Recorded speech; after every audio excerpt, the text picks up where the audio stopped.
My name is Kelly Sue, and I am what I would call a survivor of the vaccine. I used to walk 10 miles a day. I used to ride my bike 24 miles every second day.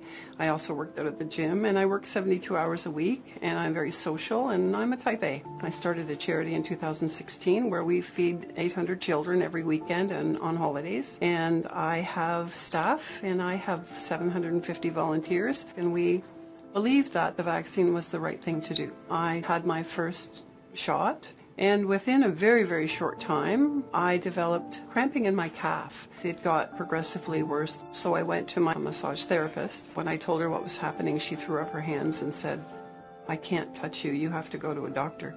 Sounds like you have a blood clot." So I booked myself in to a vascular surgeon, and they did an ultrasound on my legs, and then I went home. 3 weeks later or so, I still hadn't heard from the vascular surgeon. I thought, okay, well, if I haven't heard anything, it's fine. I had my second shot on June the 12th.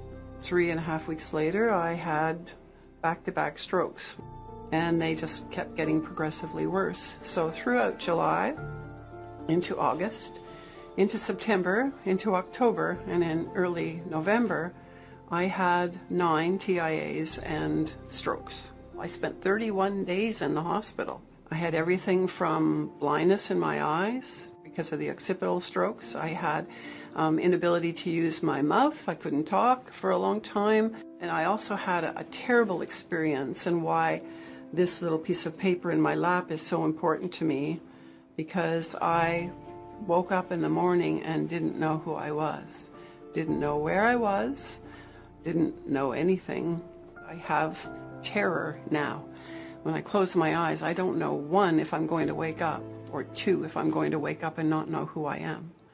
When I first went to the neurologist that I was assigned, he was very clear that it was the vaccine. He said, "We're seeing so much of this." And then when doctors started getting fired, let go, there was no discussion about the vaccine anymore. Nobody would discuss the vaccine anymore. I think the thing that bothers me the worst is no one's looking as to why this is happening. My life is not the same at all, not even close to what it was before. A week ago Friday, all of a sudden out of the blue, my blood pressure went to 247/60.